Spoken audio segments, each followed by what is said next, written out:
दर्पण दृश्यमान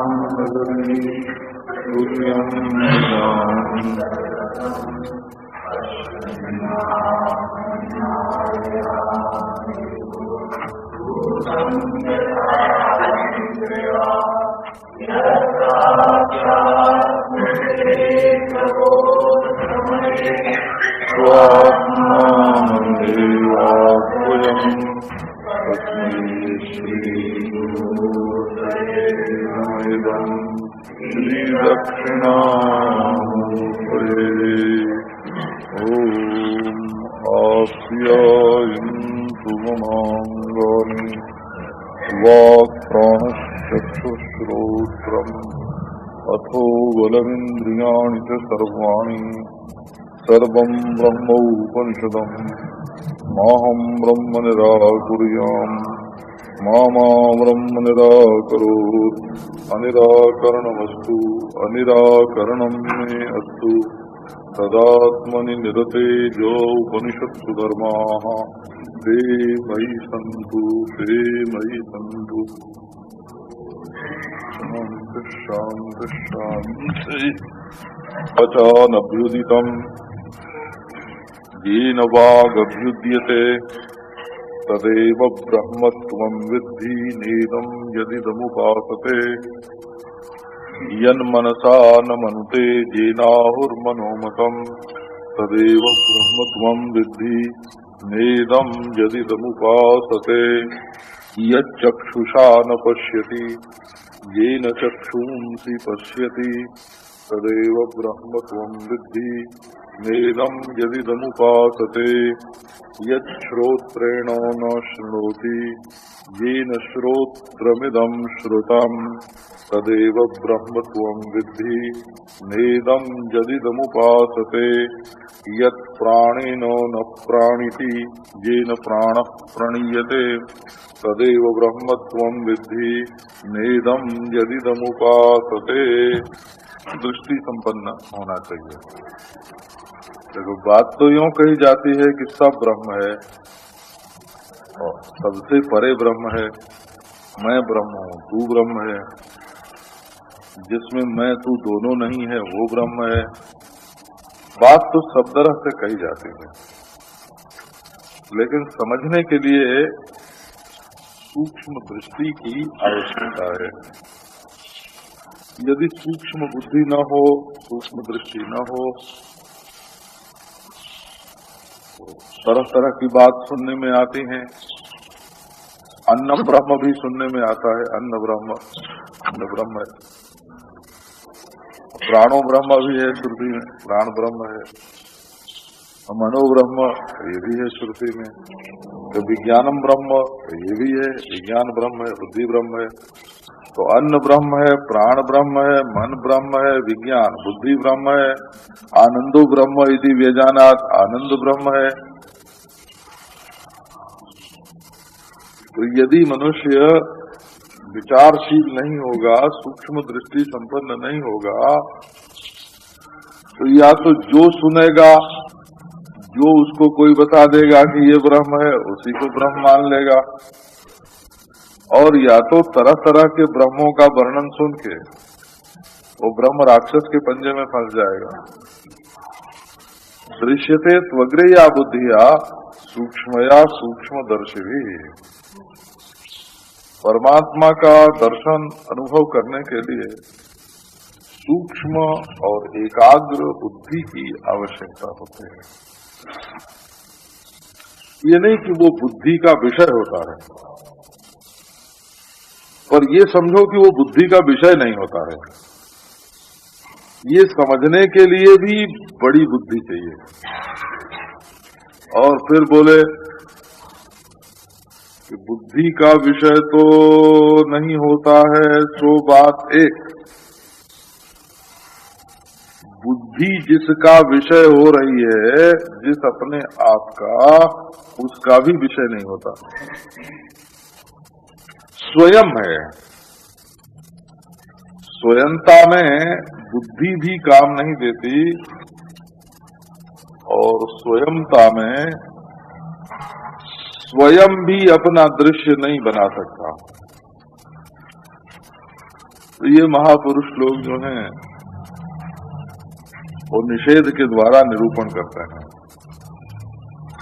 देखो ऐसा भी है, श्रुति ऐसा भी बोलती है, मनसई वेदम आप्तव्यम, मन से ही परमात्मा को पाना। बोले भाई मन से कैसे परमात्मा को प्राप्त करें? नेह नानास्ति किंचन, इस कार्य कारणात्मक प्रपंच में नाना नाम की कुछ भी वस्तु नहीं, तो मन तो नानात्व पर ही दौड़ता है। नाना वस्तु को पकड़ने वाला जो चेतन है उसी का नाम मन है, और नाना वस्तु से नानात्व से मुक्त जो चिन्ह मात्र है वो देश के नानात्व, काल के नानात्व, वस्तु के नानात्व और देश काल वस्तु के नानात्व, माने आपस में भी तो वो नाना है। काल नाना होता है रात दिन वगैरह, देश दिन नाना होता है बाहर भीतर वगैरह, वस्तु नाना होती है घटपट वगैरह, और फिर देश काल वस्तु में भी तो आपस में, ये आपस में भी तो नाना है ना। तो देश का में जो नाना है पूरब पश्चिम बाहर भीतर उसको छोड़ो, काल में जो नाना है भूत भविष्य वर्तमान का उसको छोड़ो, का भाई वस्तु में जो नाना है घट पट मठ तू मैं आदि का इनको छोड़ो, का और फिर वस्तु काल और देश अलग अलग हैं इसको भी छोड़ो। नेह नानास्ति किंचन, नाना नाम की कोई वस्तु ही नहीं है। अब ये रहा शुद्ध चिन्मा, तो महावाक्य इसको ब्रह्म बताते हैं। महावाक्य कहते हैं कि ये अपरिच्छिन्न, अपरिच्छिन्न माने किसी से कटा पिटा नहीं, अखंड, यही अखंड सत्य है। तो दोनों तरह से वर्णन वेदांत में आता है, इसलिए इसको कोई अपनी अकल का जब विषय बनाना चाहता है तब उसको भी काट देते हैं। न वेदमा, बुद्धि की पहुंच वहां तक नहीं है, मन की भी पहुंच वहां तक नहीं है। बोले शिष्य ने कहा हाँ महाराज हम समझ गए, हमने जान लिया कि ब्रह्म क्या है। बोले कि नहीं बेटा, जैसे घड़े को आंख से देख के और मन से समझ के बोलते हैं कि ये घड़ा है, मैंने घड़े को जान लिया, ऐसे अगर कोई कहे कि मैंने ब्रह्म को जान लिया तो वो बिल्कुल बेकार बोलता है। अविज्ञातम विजानता, जिसने दावा किया कि मैंने ब्रह्म को जान लिया उसका ये दावा ही झूठा है, क्योंकि ब्रह्म कोई अन्य थोड़ी है कि जाना जाएगा। स्वयं है तो कोई जानने वाली वृत्ति थोड़ी है कि उसका अभिमानी होगा कोई। तो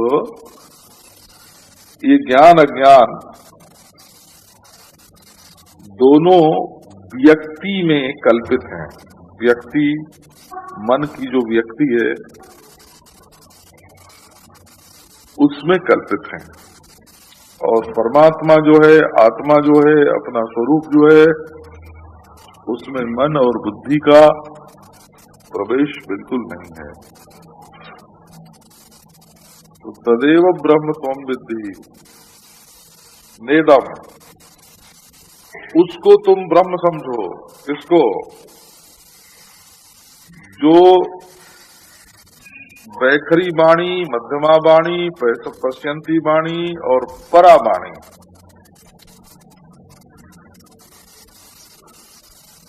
इनके द्वारा बोला नहीं जाता, बल्कि ये चारों वाणियां ही, ये वाग वृत्ति ही जिसके द्वारा प्रकाशित होती है। तो देश काल वस्तु सब वाणी के द्वारा प्रकाशित होते हैं, और वाणी स्थूल से सूक्ष्म, सूक्ष्म से सूक्ष्म, फिर और सूक्ष्म होती है। उसको जो प्रकाशित कर रहा है सो ब्रह्म, तदेव ब्रह्मत्वं विद्धि नेदम यदिदमुपासते। तदेव उसी को, एव में एव शब्द का अर्थ है उसे ही, एव का अर्थ ही। दूसरे किसी को ब्रह्म मत समझना। जहां दिखे दूसरा और मानना पड़े दूसरा, वहां हम उपासना की कोटि में होते हैं। जैसे देखो, स्नान तो कर रहे हो नर्मदा जी में, और मानेंगे कि हम गंगा जी में स्नान कर रहे हैं, तो ये गंगा की उपासना हुई हो। नर्मदा में गंगा बुद्धि जो है, इसी का नाम उपासना है। दिख तो रहा है छोटा सा सालग्राम, और उसको मानते हैं चतुर्भुज नारायण। हाथ नहीं, पांव नहीं, सिर नहीं, गदा नहीं, शंख नहीं, चक्र नहीं, बोले सब है, इसमें है। तो आंख से दिखता है सालग्राम शिला के रूप में, और विश्वास से उसको मानते हैं नारायण। तो इसका नाम हो गया, इसी को उपासना बोलते हैं। उपासना दिखे अन्य और उसको निमित्त बना करके बुद्धि बनाई जाए अन्य। बोले भाई बाल्टी में पानी, और छू दिया हाथ से, गंगे च जमुने चैव गोदावरी सरस्वती नर्मदे सिंधु कावेरी जलेस्मिन् सन्निधिं कुरु।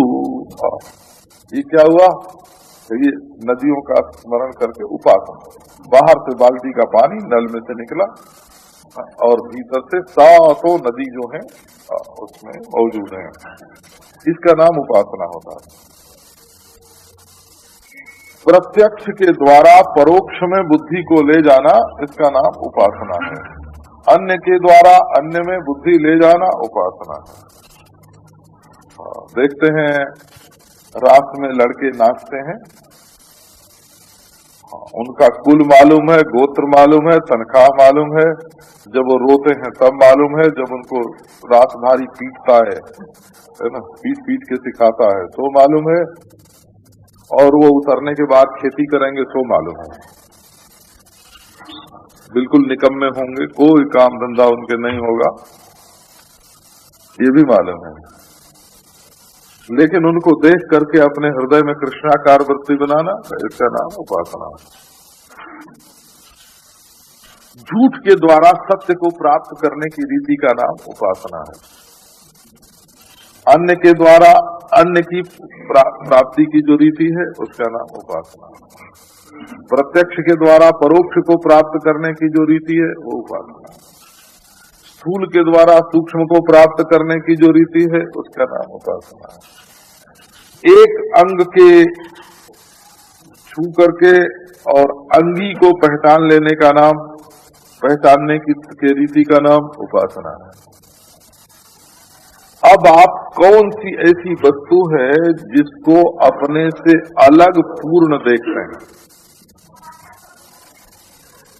आपसे अलग कोई वस्तु होगी तो पूर्ण होगी, तो आप ही उसको अधूरा कर रहे हैं। और आप किसी से अलग होंगे तो वो पूर्ण होगी, तो आप खुद ही उसको काट रहे हैं। आखिर परमात्मा के बारे में आपका क्या ख्याल है? आप उसको मच्छर समझते हैं, खटमल समझते हैं,